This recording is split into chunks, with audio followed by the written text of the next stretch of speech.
एक गांव में संपत नाम का 20 वर्षीय युवक रहा करता था। संपत एक अनाथ था जो गांव के चौधरी के ढाबे पर खाना बनाने का काम किया करता था। जल्दी जल्दी हाथ चलाओ संपत, ग्राहक टेबल पर खाली बैठे हुए हैं। आज मैं दाल मखनी की अलग रेसिपी बना रहा हूं चौधरी जी, देखिएगा आज की दाल खाकर ग्राहक उंगलियां चाटते रह जाएंगे। अरे उंगलियां चाटने की बात बाद में देखना, पहले जाकर उन्हें भोजन देकर आओ। बस चौधरी जी कुछ देर और रुक जाइए, अभी 5 मिनट में मैं सारे ग्राहकों को भोजन लगाता हूं। चौधरी रसोई घर से बाहर चला गया। कुछ देर बाद संपत ने ग्राहकों को भोजन लगा दिया। संपत के हाथ की बनी हुई दाल मखनी सभी ग्राहकों को बहुत पसंद आई। उन्हीं ग्राहकों में अर्जुन चौधरी के पास आकर बोला, आज की दाल मखनी का कोई जवाब नहीं है चौधरी साहब, पेट तो भर गया लेकिन मन नहीं भरा। अब मैं क्या कर सकता हूं अर्जुन, मेरे ढाबे का खाना ही इतना अच्छा बनता है कि लोगों का पेट तो भर जाता है लेकिन मन नहीं भरता। मेरी पत्नी बहुत अच्छा खाना बनाती है। ये कैसी बातें कर रहे हैं चौधरी साहब, आपकी पत्नी तो बस आपके बगल में बैठी हुई पैसे गिनती रहती है, भोजन तो अपने गांव का संपत बनाता है। उसकी तारीफ करने में क्या आपका हलक कड़वा हो जाता है क्या? इतना कहकर अर्जुन वहां से चला गया। चौधरी क्रोधित होकर अपनी पत्नी रुक्मणी की ओर देखकर बोला, देख रही हो तुम, कितनी बार कहा है तुमसे कि तुम भी रसोई घर में संपत का हाथ बटा लिया करो। मैं एक बार में एक काम कर सकती हूँ, मैं या तो पैसे गिन सकती हूँ या फिर रसोई घर में कुर्सी पर बैठ सकती हूँ। तुम बिल्कुल मूर्ख की मूर्ख ही रहोगी। जरा सोचो, कल को यह संपत हमारा ढाबा छोड़कर चला गया तो क्या होगा? लोगों को इसके हाथ के बने हुए भोजन का स्वाद लग गया है, इसीलिए मैं लोगों को बताता हूं कि यह भोजन उसने नहीं बल्कि तुमने बनाया है, लेकिन तुम मेरी बात को समझते ही नहीं। आप बिल्कुल सही बोल रहे हैं, ये विचार तो मेरे मन में आया ही नहीं। कल से मैं भी संपत के बगल में कुर्सी लगाकर बैठी रहूंगी। अगले दिन संपत जब ढाबे पर आया तभी चौधरी संपत की ओर देखकर बोला, संपत, आज से मेरी पत्नी भी तुम्हारे साथ रसोई घर में रहेगी। चौधरी साहब, मालकिन को क्यों परेशान कर रहे हैं? मैं हूं ना भोजन बनाने के लिए। जितना बोला है उतना करो, इससे ज्यादा नहीं। ठीक है चौधरी साहब, जैसी आपकी मर्जी। रुक्मणी उस दिन के बाद संपत के साथ रसोई घर में बैठने लगी। कुछ दिनों बाद चौधरी ने सभी ग्राहकों को विश्वास दिला दिया कि जो भोजन उसके ढाबे में दिया जाता है वो भोजन उसकी पत्नी रुक्मणी बनाती है। एक दिन संपत काम पर जाने के लिए अपने घर से बाहर निकला ही था कि तभी वहां पर चौधरी आ गया। चौधरी साहब आप, मैं तो ढाबे पर ही आ रहा था। मैं तुम्हें यहां पर यह बताने आया हूं कि अब तुम्हें मेरे ढाबे पर काम करने की कोई जरूरत नहीं है।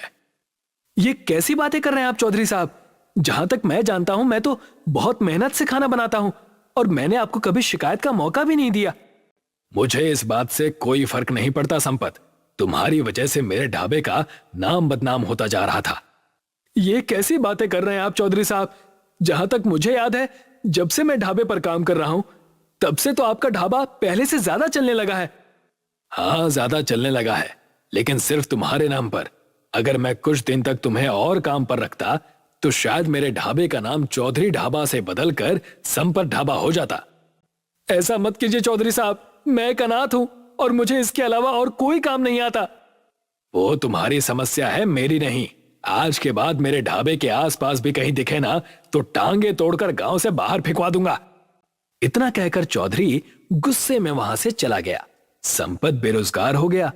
थक हार कर संपत गांव के मुखिया के पास चला गया।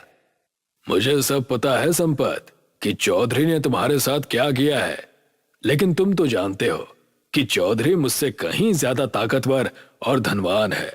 मैं उसका कुछ नहीं बिगाड़ सकता। मुखिया जी, मैं आपसे चौधरी से लड़ने की बात नहीं कर रहा, मैं तो बस आपसे कुछ मदद मांगने आया हूं। आप तो जानते हैं मुखिया जी कि मैं एक अनाथ हूं। कुछ वर्ष पहले ही मेरे माता पिता मुझे अकेला छोड़कर चले गए और मैं अपना गांव छोड़कर कहीं नहीं जाना चाहता। तुम कहना क्या चाहते हो? मुखिया जी, मैं सिर्फ भोजन बनाना चाहता हूं। तुम्हारे पिता भी बहुत अच्छे बावर्ची थे। मुखिया जी, आप मेरी थोड़ी सी मदद कर दीजिए। मैं भी अपने गांव में अपना खुद का ही ढाबा खोलना चाहता हूं। आप मुझे थोड़ा सा धन दे सकते हैं क्या? जब मेरा ढाबा चलने लगेगा तब मैं आपको सारे पैसे वापस कर दूंगा। ठीक है, गांव में मेरी जो खाली जमीन पड़ी है तुम वहां पर अपना ढाबा खोल लो। उसके लिए जितना भी धन लगेगा मैं तुम्हें देने के लिए तैयार हूं। मुखिया की बात सुनकर संपत खुश हो गया। संपत बड़ी मेहनत से खाली जमीन पर ढाबा बनाने में जुट गया। जी तोड़ मेहनत के बाद संपत ने वहां पर ढाबा बनाकर तैयार कर लिया। कुछ दिनों के बाद संपत के ढाबे पर ग्राहक आने लगे और यही बात चौधरी को परेशान करने लगी। जिस बात का मुझे डर था वही हुआ रुक्मणी। उस नालायक ने अपना ढाबा गांव में खोल दिया है। अब ग्राहक मेरे ढाबे पर कम, उसके ढाबे पर ज्यादा आते हैं। आपके अंदर तो लोमड़ी के जैसी बुद्धि है। उस बुद्धि का इस्तेमाल करिए और उसका ढाबा बंद करवा दीजिए। तुम बिल्कुल सही कह रही हो। मुझे अपनी लोमड़ी जैसी बुद्धि से कोई योजना तो सोचनी ही पड़ेगी। चौधरी ने बड़ी चालाकी से एक ग्राहक को अपनी बातों में ले लिया। वो ग्राहक संपत के ढाबे पर चुपके से भोजन में चौधरी की लाई हुई दवाई फेंक आया। उस दिन जिसने भी संपत के ढाबे का खाना खाया उसका पेट खराब हो गया। अगले दिन संपत के ढाबे के सामने गांव के लोगों की भीड़ लग गई। एक व्यक्ति क्रोधित होता हुआ संपत से बोला, तुम्हारा ढाबा क्या चलने लगा? तुम अपनी औकात भूल गए? ये कैसी बातें कर रहे हैं? मैंने क्या किया है? क्या किया है? अरे कल मैंने तुम्हारे ढाबे पर दाल खाई थी, तब से मेरा पेट खराब है। और यहां पर जितने भी लोग खड़े हुए हैं उन सब का पेट खराब है। उन सबके जिम्मेदार तुम हो। तुमने जरूर भोजन में कुछ ना कुछ मिलाया है। आपको गलतफहमी हुई है। मैंने भोजन में कुछ भी नहीं मिलाया। आज के बाद हम में से कोई भी तुम्हारे ढाबे पर खाना खाने नहीं आएगा। अपना भोजन बनाकर स्वयं ही खा लेना। इतना कहकर वो व्यक्ति वहां से चला गया और संपत आंखों में आंसू लिया हुआ अपने ढाबे पर बैठ गया। संपत फिर से बेरोजगार हो गया। कुछ दिनों के बाद संपत के ढाबे पर मुखिया आकर बोला, संपत, तुमने मुझसे जो पैसे लिए थे वो मुझे कब लौटाओगे? मुखिया जी, आप तो जानते हैं कि मेरे ढाबे पर कोई ग्राहक ही नहीं आ रहा। वो सब मुझे नहीं पता संपत, मुझे मेरे पैसे चाहिए, वो भी ब्याज सहित। मुखिया की बात सुनकर संपत बुरी तरह से चौंक गया। हमारे बीच ब्याज की तो कहीं बात ही नहीं हुई थी। मैंने कहा था तुम सुन नहीं पाए होगे। परसों तक अगर मुझे मेरे पैसे ब्याज सहित वापस नहीं मिले तो मैं तुम्हारा मकान भी तुमसे छीन लूंगा और उसे बेचकर अपने पैसे की भरपाई करूंगा। ऐसा मत कीजिए मुखिया जी, मैं अनाथ हूं। आप अगर मुझसे मेरा घर ही छीन लेंगे तो फिर मैं कहां जाऊंगा? तुम्हें 2 दिन का समय देता हूं। इतना कहकर मुखिया वहां से चला गया। 2 दिन बाद मुखिया ने संपत को धक्के देकर घर से बाहर निकाल दिया और उसका ढाबा भी तोड़ दिया। संपत आंखों में आंसू लिया हुआ एक हाईवे के घने पेड़ के नीचे बैठकर अपनी किस्मत पर रोने लगा।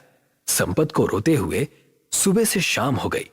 तभी उसने देखा कि उस पेड़ पर एक चिड़िया का घोंसला बना हुआ था, जिसके ऊपर एक चील बराबर मंडरा रही थी।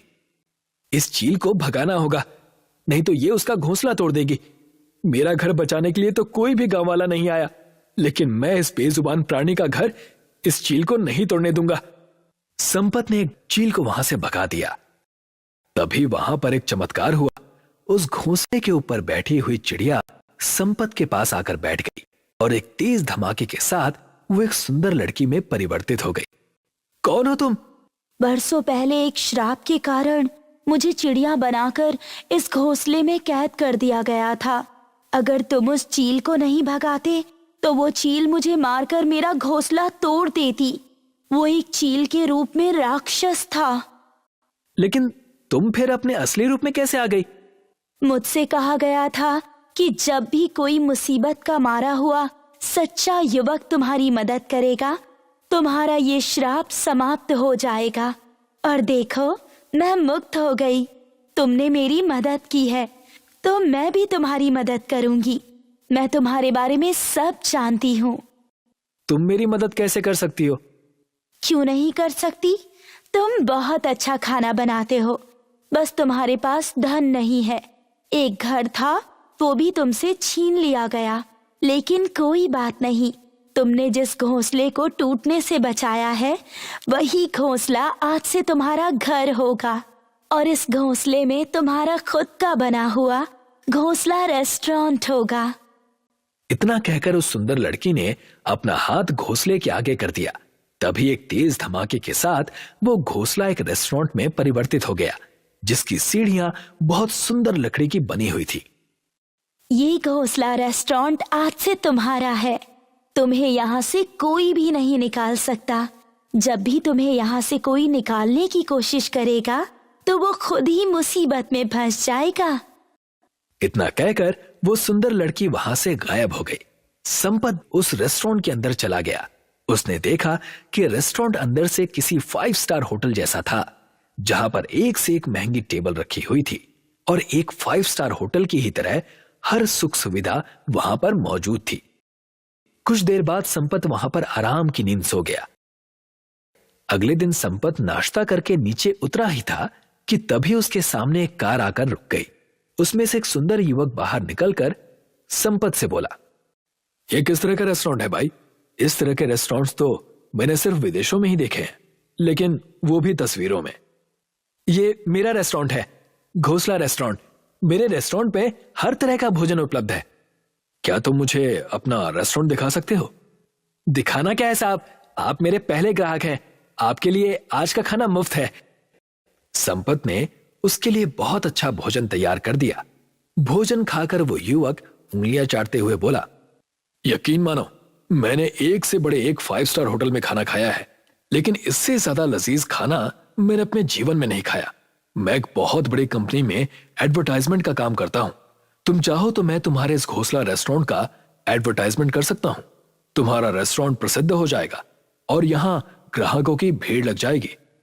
अगर ऐसा करेंगे तो मेरे लिए यह बहुत ही अच्छी बात होगी। वो युवक मुस्कुराता हुआ वहां से चला गया। अगले दिन उस रेस्टोरेंट में शहर से आने वाले लोगों की भीड़ लग गई। उस भीड़ में बहुत बड़े बड़े नेता, पत्रकार और बहुत सी अमीर फैमिली के लोग थे। संपत का घोंसला रेस्टोरेंट कुछ ही महीनों में पूरे इंडिया में छा गया और यही बात चौधरी और मुखिया को बेहद परेशान कर रही थी। तुम सिर्फ नाम के मुखिया हो, तुमसे एक छोटा सा काम नहीं हुआ। तुमने जितना बोला था उससे ज्यादा करके दिखाया था मैंने। अरे तुमने तो सिर्फ उसे अपने ढाबे से निकाला था। मैंने तो उसका मकान भी उससे छीन लिया था, मगर उसकी किस्मत ही इतनी अच्छी है, तो इसमें मैं क्या कर सकता हूं? अब इन बातों से क्या लेना देना मुखिया। उसके घोंसला रेस्टोरेंट में शहर के अमीर लोग आते हैं और गांव के लोगों को वो अपने घोंसला रेस्टोरेंट में मुफ्त खाना खिलाता है। वो सबको रोजगार दे रहा है और तरक्की कर रहा है, और हम यहां हाथ पर हाथ धरे बैठे हुए हैं। तुम चाहते क्या हो? मैं चाहता हूं कि उसके घोंसला रेस्टोरेंट में आग लगा दूं। तो फिर देर किस बात की है? चलो चलकर आज रात ये शुभ काम कर ही देते हैं। मुखिया और चौधरी पेट्रोल लेकर उस पेड़ पर पहुंच गए। उन्होंने उस पेड़ पर पेट्रोल छिड़का, मगर जैसे ही उन्होंने आग लगाने की कोशिश की, अचानक उनके शरीर में बुरी तरह से जलन होने लगी और वो बहुत बुरी तरह से चीखने लगे। संपत और सारे ग्राहक रेस्टोरेंट के नीचे आ गए। अरे आप दोनों को क्या हुआ? आप दोनों चीख क्यों रहे हैं? हमें माफ कर दो संपत, हम तुम्हारे घोंसला रेस्टोरेंट में आग लगाने के लिए आए थे, लेकिन हमने जैसे ही आग लगाने की कोशिश की, हमारे शरीर में जलन महसूस होने लगी। आज तो ये गलती कर ली है मुखिया जी, लेकिन आज के बाद इस गलती को कभी भी मत करना। तभी उस घोंसला रेस्टोरेंट के अंदर से एक भारी आवाज आई, इन दोनों से कहो कि अब ये गांव छोड़कर चले जाएं, नहीं तो उनके शरीर की जलन दुनिया का कोई भी डॉक्टर ठीक नहीं कर पाएगा। मुझसे यह कहा गया था कि अगर कोई भी इस घोंसला रेस्टोरेंट को नुकसान पहुंचाने की कोशिश करेगा तो वो बहुत बड़ी मुसीबत में पड़ जाएगा। मुखिया और चौधरी ने संपत की बात मानने में ही भलाई समझी। वो दोनों रात ही रात गांव खाली करके भाग गए। संपत आज भी घोंसला रेस्टोरेंट चलाता है। कुआं गांव के सभी लोग एक बड़े से कुएं के अंदर रहते थे। असल में इन सभी का घर ही इस कुएं के अंदर था और ये लोग कभी भी इस बड़े कुएं से बाहर नहीं आ सकते थे। जब जग्गू नाम के पत्रकार को इस कुआं गांव के बारे में पता चला तो वो इस गांव के बारे में लिखने का निर्णय लेता है। जग्गू कुआं गांव में आता है। आप लोग इस बड़े से कुएं में रहते हैं, क्या आपका मन यहाँ से बाहर जाने का नहीं करता? मन तो करता है बेटा कि तुम्हारी तरह हम भी जब चाहे इस गांव में आएं और जब चाहे बाहर जाएं, पर अब इस कुएं से बाहर निकलना हमारे बस में नहीं है। नहीं तो कौन पूरी जिंदगी एक कुएं के अंदर बिताना चाहेगा। आप लोगों के बस में नहीं है मतलब? मैं कुछ समझा नहीं। बेटा, इस गांव को आज से 11 साल पहले एक साधु ने श्राप दिया था कि ये सारा गांव एक कुएं में ही समाकर रह जाएगा, और तब से हम लोग इस कुएं के अंदर फंसे हुए हैं। सिर्फ दूसरे गांव के लोग इसके अंदर आकर बाहर जा सकते हैं, हम लोग नहीं। पर श्राप देने की कोई तो वजह रही होगी। वजह थी बेटा, बहुत बड़ी वजह थी। हम लोगों ने एक महापाप किया था। क्या विस्तार से बताएंगे? मैं जानना चाहता हूँ। वो बुजुर्ग जग्गू को आज से 20 साल पहले की कहानी बताने लगता है। जून का महीना था। बाहर भयानक गर्मी पड़ रही थी, इसलिए लोग अपने घरों से बाहर कम ही निकल रहे थे। एक साधु और उनका शिष्य इस गांव में भिक्षा मांगने के लिए आते हैं। वे दोनों भूखे प्यासे थे।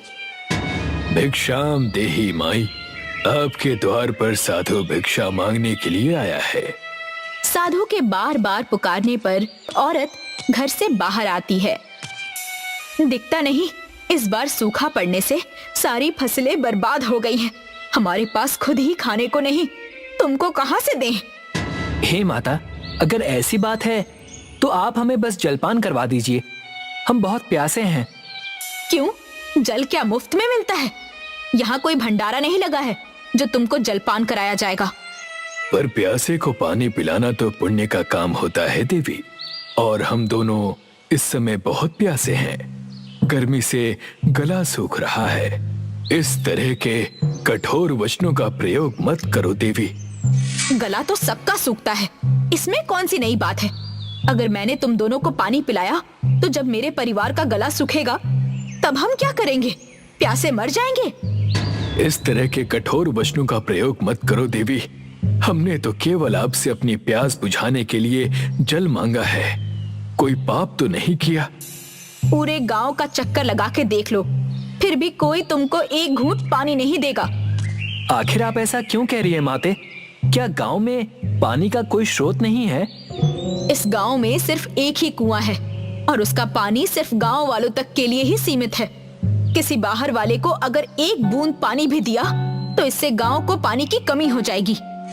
प्यास से शिष्य का बुरा हाल हो गया था। वो अब ठीक से खड़ा भी नहीं हो पा रहा था। कड़ी धूप होने की वजह से उसको चक्कर आ जाते हैं और वो जमीन पर गिर जाता है। ये सब नाटक करके यहाँ कुछ नहीं होने वाला। जाओ जाकर किसी दूसरे घर के सामने ये नाटक करो। साधु और उसके शिष्य के साथ बड़ी ही निर्दयता से पेश आने के बाद वो औरत अपने घर के अंदर चली जाती है और द्वार बंद कर लेती है।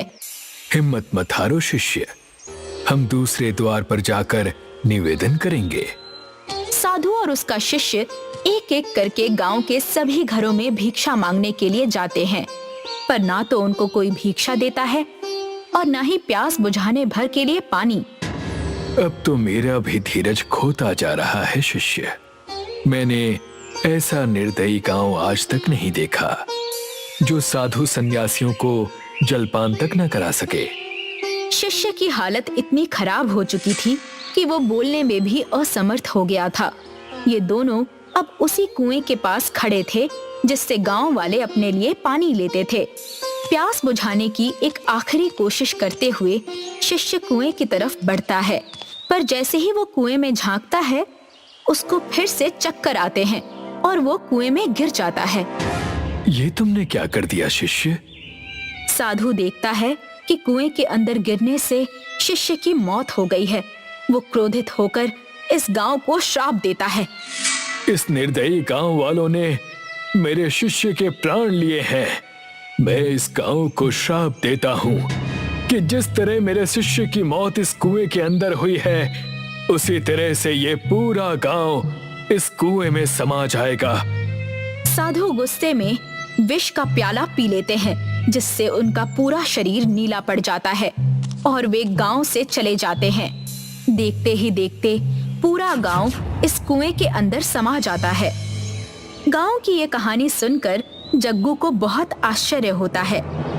सच कहूं तो गांव वालों की निर्दयता के लिए इन्हें इसी तरह का दंड मिलना चाहिए था। पर उनकी इस गलती की सजा आने वाली पीढ़ी को भी भुगतनी पड़ रही है।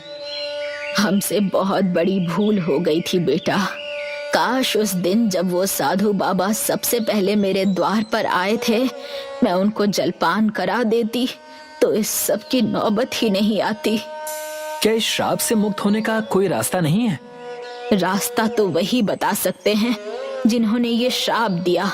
बेटा, अगर तुम उन साधु बाबा को ढूंढकर उनसे निवेदन करोगे कि वे हमारे गांव को इस श्राप से मुक्त कर दें, तो तुम्हारी बड़ी मेहरबानी होगी। ठीक है, मैं कोशिश कर सकता हूँ, पर मैं उनको कहाँ ढूंढूंगा? और अगर मिल भी गए तो पहचानूंगा कैसे? जैसा इन्होंने बताया कि साधु बाबा ने विष का प्याला पिया और उनका पूरा शरीर नीला पड़ गया। सुना है तब से उनको ना भूख लगती है ना प्यास, इसीलिए वे किसी रेगिस्तानी जगह पर होंगे जहां खाने पीने की कोई भी चीज उपलब्ध नहीं होगी। तुम्हें किसी ऐसी जगह को ढूंढना होगा। जग्गू कई दिन भटकने के बाद एक सूखे और बेजान रेगिस्तान में साधु बाबा को ढूंढ लेता है। मैं कुआं गांव की ओर से आपसे क्षमा मांगने के लिए आया हूँ। बाबा, आपसे निवेदन करने आया हूँ कि आप उस गांव को अब श्राप से मुक्त कर दीजिए। ऐसा कदापि नहीं होगा। वो पापी गांव मेरे शिष्य की मृत्यु के लिए जिम्मेदार है। पर बाबा, जो लोग इसके लिए जिम्मेदार हैं, उनमें से कई तो मर चुके हैं और जो जिंदा हैं, उनको अपने किए पर बहुत पछतावा है। साथ ही इस श्राप की वजह से नई पीढ़ी को भी बहुत दिक्कतें हो रही हैं। वो बाहरी दुनिया से अलग होकर रह गए हैं। इसमें उस नई पीढ़ी का तो कोई कसूर नहीं है ना? वो नई पीढ़ी भी उन्हीं निर्दयी लोगों की है। आप ठीक कह रहे हैं बाबा, पर ये बताइए कि अगर आप भी इस नई पीढ़ी के लिए वैसी ही निर्दयता दिखाएंगे तो आप में और उन लोगों में क्या फर्क रह जाएगा जो आपके शिष्य की मृत्यु के लिए जिम्मेदार हैं? जग्गू के निवेदन करने पर साधु का दिल पिघल जाता है और वो कुआं गांव को अपने श्राप से मुक्त करने के लिए मान जाते हैं। इस श्राप से मुक्ति के लिए गांव वालों को मुझे जलपान कराना होगा और उसी कुएं के पानी से बने खाने से मुझे भरपेट भोजन करवाना होगा। वो लोग सब कुछ करने के लिए तैयार हैं बाबा, आप कृपया मेरे साथ चलिए। जग्गू साधु बाबा को अपने साथ कुआं गांव में ले आता है और साधु बाबा की कही हुई बात गांव वालों को बताता है। आप सभी को इस कुएं के पानी से साधु महाराज को जलपान कराना होगा और उनको भरपेट भोजन करवाना होगा। बुढ़िया एक बड़े लोटे में पानी लेकर आती है। जैसे ही साधु बाबा के चरणों में कुएं का पानी गिरता है, उनके नीले पैर फिर से वापस पहले जैसे हो जाते हैं। यहाँ सभी लोग साधु बाबा के लिए भोजन की व्यवस्था कर रहे थे। आइए बाबा, बैठ जाइए। बुढ़िया साधु के बैठने के लिए एक कपड़ा बिछाती है और उनको एक बड़े लोटे में पानी पीने के लिए देती है। जलपान कीजिए बाबा। साधु बाबा लोटे से पानी पीते हैं और जैसे ही पानी उनके गले में उतरता है, उनका गला भी नीले के बजाय फिर से वापस पहले जैसा हो जाता है। यही काम तुमने आज से 20 साल पहले कर लिया होता तो तुम लोगों को इतनी परेशानियां नहीं झेलनी पड़ती। जब तक इंसान को ठोकर नहीं लगती, उसको अपनी गलती का एहसास नहीं होता। ये ठोकर खाकर हम सभी गांव वालों ने बहुत बड़ा सबक सीख लिया है बाबा। भोजन बनकर तैयार हो गया था। सभी लोग एक एक करके सामने आते हैं और साधु बाबा को भोजन परोसते हैं। लीजिए बाबा, ये चावल इसी कुएं गांव के अंदर उगाए हैं। साधु बाबा ने 20 सालों से कुछ नहीं खाया था, इसलिए जैसे ही कोई उनके सामने खाना रखता है, वे झट से खाकर उसको खत्म कर लेते हैं। अब सभी लोगों का बनाया हुआ खाना खत्म हो जाता है, पर साधु बाबा की भूख नहीं मिटती। भोजन तो समाप्त हो चुका है बाबा। पर मैं अब भी पूरी तरह से तृप्त नहीं हुआ हूँ। अब तो हम लोगों के पास भी थोड़ा सा ही अनाज बचा है। अगर उसे भी पका लेंगे तो फिर हम लोग क्या खाएंगे? यही गलती हमने आज से 20 साल पहले की थी और उसका फल आज तक भुगतना पड़ रहा है। अब हम लोग वो गलती दोबारा नहीं करेंगे। जिसके घर में जितना अनाज बचा है, सब पका लो। गांव वाले बचे हुए अनाज से फिर से भोजन बनाते हैं और साधु बाबा को परोसते हैं। इस बार जैसे ही भोजन का आखिरी निवाला साधु बाबा के पेट में जाता है, उनका पूरा शरीर फिर से वापस अपने पुराने रंग रूप में आ जाता है और देखते ही देखते पूरा कुआं गांव भी अपने पुराने स्वरूप में आ जाता है। अब इस गांव के लोग किसी भी साधु या जरूरतमंद को खाली हाथ अपने द्वार से वापस नहीं भेजते। रीना और टीना दो अनोखी जुड़वा बहनें थीं। दोनों का व्यक्तित्व एक दूसरे से बिल्कुल अलग था, पर दोनों में बहुत जमती भी थी। अनाथ होने के कारण दोनों गरीबी में जी रही थी और घर चलाने के लिए प्रधान के घर पर काम किया करती थी। आज दोनों घर पर एक दूसरे से बातें कर रही थी। मुझे अब और काम नहीं करना प्रधान के घर टीना। भले ही उसके यहाँ काम कर रहे हैं, पर अपनी मेहनत के पैसे लेते हैं। जब भी उससे पैसे मांगो तो वो इनकार कर देता है। गुस्सा क्यों होती हो बहन? आज जाके मैं उनसे बात करती हूँ कि वो हमें पैसे दे दें। आप मन की बहुत कोमल हो दीदी। तुम भी जानती हो कि गांव में कई वर्षों से महामारी फैली हुई है और दवाई सिर्फ प्रधान जी के पास मिलती है, तो हमें भी थोड़ी समझदारी दिखानी चाहिए ना। अब 5 मिनट ही बड़ी है मुझसे, इसीलिए आपकी बात मान लेती हूँ। अगर मैं बड़ी होती ना तो मैं अब भी उससे पैसे निकलवा लाती। हाँ, ये तो है। प्रधान अपने घर में एक रसायन तैयार कर रहा था। आज फिर इन्हें अनाज पर छिड़क दूंगा और गांव वालों को दे दूंगा, और फिर जब वो बीमार हो जाएंगे तो उनसे दवाइयों के बदले अपने पास काम कराऊंगा। ये गांव वाले सिर्फ मेरे लिए ही बने हैं और ये महामारी मैं कभी जाने नहीं दूंगा। रसायन तैयार हो चुका था और प्रधान खेतों की तरफ इसे छिड़कने निकल जाता है। असल में गांव की महामारी का कारण प्रधान ही था। जिस तरह से वो खेतों में अभी इस रसायन को छिड़क रहा है, बिल्कुल उसी तरह पिछले 2 सालों से प्रधान के इस छिड़काव ने पूरे गांव को महामारी से ग्रसित कर दिया था और फिर दवाइयों के बदले वो गांव वालों से उनके खेत ले लेता था। कभी भी ये गांव आगे नहीं बढ़ पाएगा। अगर बढ़ूंगा तो सिर्फ मैं। प्रधान वहां से घर चला गया और अगले दिन टीना और रीना सुबह सुबह उसके घर काम करने आ गईं। काम खत्म करते ही वो दोनों प्रधान के पास गईं पैसों की बात करने। प्रधान जी, वो पैसों को लेके जरा चर्चा करनी थी। टीना, मैंने कहा था ना कि पैसे मैं इस महीने नहीं दे सकता, क्योंकि वो मुझे गांव के लोगों के लिए दवाइयाँ बनाने में इस्तेमाल करनी है। मैं सारे पैसे अगले महीने दे दूंगा। और हमें जो पैसों की जरूरत है उसका क्या? तो क्या तुम गांव से बढ़कर हो क्या? बेकार के तर्क मत दीजिए प्रधान जी। गांव से बड़े नहीं हैं, पर गांव का हिस्सा जरूर हैं। और हम दोनों को खाने का अभाव हो जाएगा तो क्या आप उसकी जिम्मेदारी लेंगे?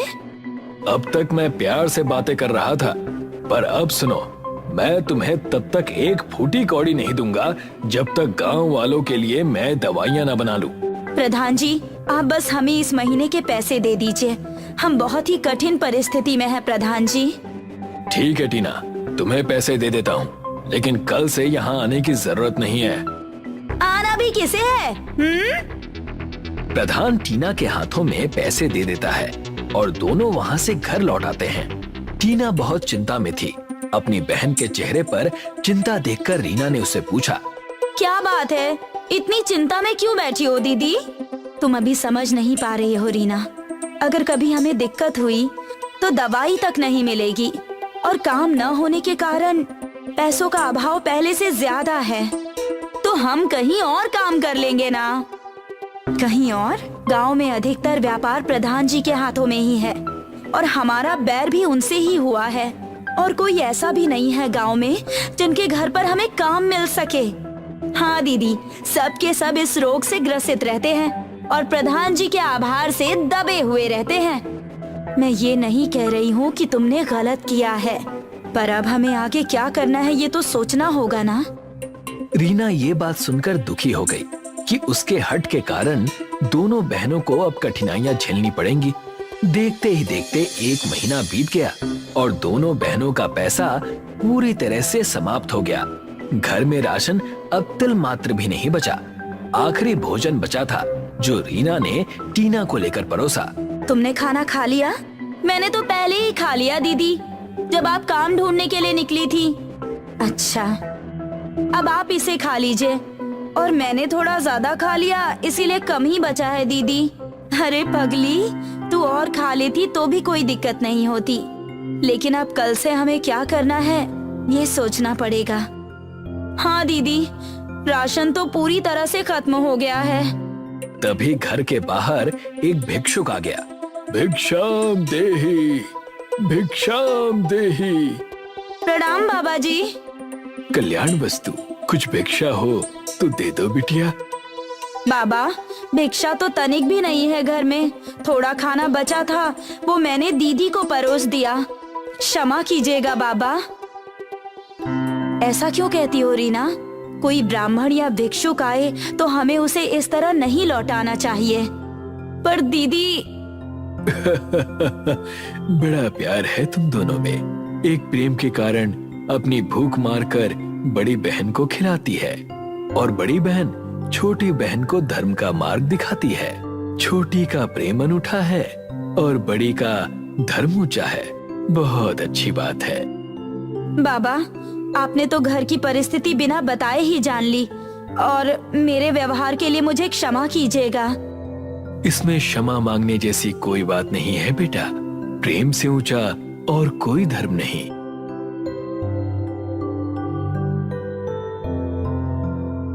भिक्षुक भोजन समाप्त करने के बाद उठकर टीना और रीना से कहता है, मैं तुम दोनों की सेवा भाव से बहुत प्रसन्न हूँ। मांगो, क्या मांगती हो?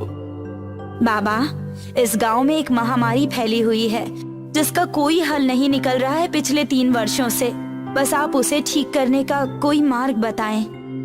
वो भिक्षुक कुछ सोचकर मुस्कुराते हैं और कहते हैं, अगर ऐसी बात है तो मैं तुम दोनों जुड़वा बहनों को एक ढाबा देता हूँ। तुम दोनों इसमें जो भी खाना बनाओगे वो लोगों के रोग को हर लेगा और उनकी सेहत में वृद्धि लाएगा।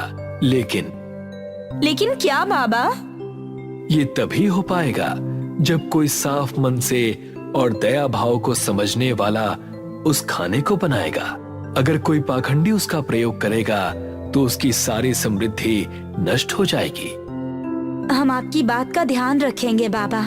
तभी जहाँ उन दोनों की कुटिया थी, उसके सामने ही एक ढाबा प्रकट हो गया और वो भिक्षुक मुस्कुराते हुए वहाँ से चले गए। चलो दीदी, अब हम इस ढाबे में काम शुरू करते हैं और लोगों का रोग खत्म कर देते हैं। हाँ, अब तुम्हें और मुझे अभाव में नहीं जीना पड़ेगा। दोनों बहनें अपने ढाबे में काम शुरू कर देती हैं और कुछ ही देर में पकवान बन जाते हैं। ढाबे को देखकर मालती और अमृता वहाँ आ जाती हैं। अरे टीना, क्या बात है? ये ढाबा कहाँ से उगाया? हाँ, मानो कोई जादू हो गया हो। अरे मालती मौसी, खा कर देखिए, आपका ये जो सारा रोग है ना, इस सब मिट जाएगा और कोई ज्यादा पैसे भी नहीं देना है आपको इसके लिए।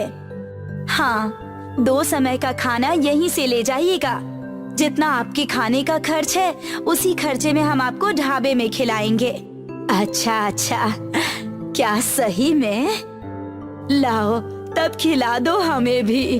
टीना और रीना ने उनके खाने के लिए वहाँ 2 प्लेट लगा दिए। जैसे ही उन्होंने खाना खत्म किया, मानो उनके शरीर के सारे रोग ठीक हो गए और दोनों को एक नई ऊर्जा का एहसास हुआ। ये तो चमत्कार से कम नहीं है बिटिया। पूरा गांव रोग से ग्रसित है। हमें और खाना दे दो घर ले जाने के लिए बिटिया। हम पैसे कल दे देंगे। जी मौसी, आपके पास जब हो तब पैसे दे जाइएगा। आप बस घर की सेहत पर ध्यान दीजिए और पैसे आप कभी भी देकर जाइएगा। 1 महीना बीत चुका था। अमृता और कुछ गांव के लोग ढाबे के बाहर खाने के लिए लाइन में खड़े थे कि तभी प्रधान हाथ में कुछ कागज लेकर वहां आया। क्या बात है रीना और टीना, बहुत ठिठोली हो रही है। अब इससे भी आपको दिक्कत है क्या? रीना, शांत हो जाओ। अरे बेटिया, रीना को क्यों रोकती हो? सही तो कह रही है ये। सुना है सबकी सेहत ठीक होने लगी है, तभी पलटकर इतने जवाब निकल रहे हैं। प्रधान, तुम दवाइयों के बदले हम सब से अपने खेतों में काम भी तो करवाते थे। हाँ मौसी, इनके कहने के हिसाब से तो लगता है जैसे कि इन्होंने पूरा गांव ही खरीद कर रखा हो और गांव के सब लोग इनके गुलाम हो। आप सब थोड़ा शांत हो जाइए। हमें रोग ठीक होने के कारण खुश होना चाहिए। आप लोग इस दिशा में सोचिए और आपस में झगड़ा करना बंद कर दीजिए। अभी के अभी तुम सबके मुंह पर ताला लगाता हूँ। ये कागज देखो। प्रधान टीना और रीना को वो कागज दिखाता है। क्या बात है बिटिया? ये दोनों क्या बताएंगी, मैं बताता हूँ। इनके पिता ने गुजरने से पहले मुझसे उधार लिया था और उधार ना चुका पाने के कारण ये जमीन अब मेरी होती है। मैंने इनकी गरीबी देखकर कुछ कहा नहीं, पर अब ये जमीन मुझे वापस चाहिए। ये असली है, तुम्हारे पिता के हस्ताक्षर हैं इस पर। हस्ताक्षर? क्या हुआ मौसी? मालती इसीलिए चौंक गई है क्योंकि तुम्हारे पिता लिखना पढ़ना नहीं जानते थे। वो अंगूठा छाप थे।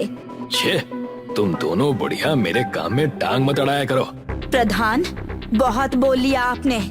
अब यहाँ से चले जाइए। संयम रखने की भी एक सीमा होती है। टीना जो कभी गुस्सा नहीं करती थी, उसे गुस्से में देख रीना की आंखें खुली की खुली रह गईं और बाकी लोगों की भी। देख लूंगा तुम सबको। ये कहकर प्रधान वहां से चला गया।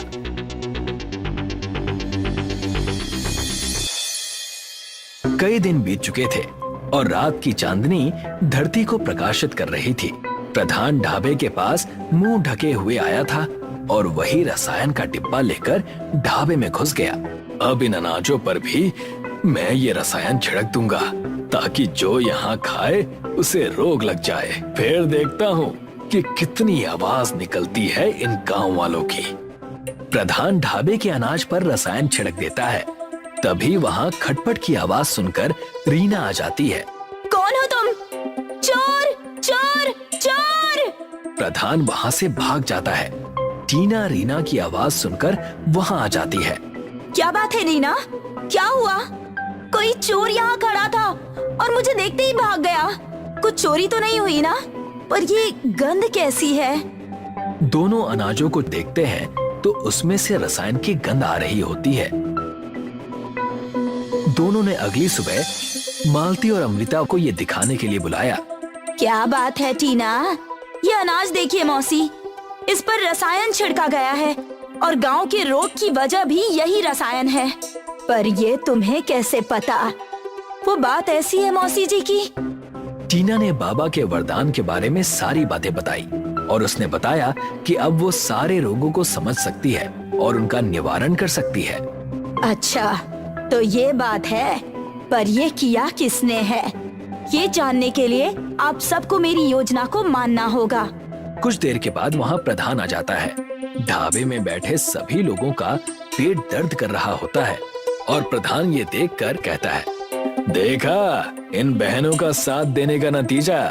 मुझे तो पहले से ही पता था कि ये कोई रोग का निवारण नहीं है। इस रोग की दवाइयाँ बस मेरे पास हैं।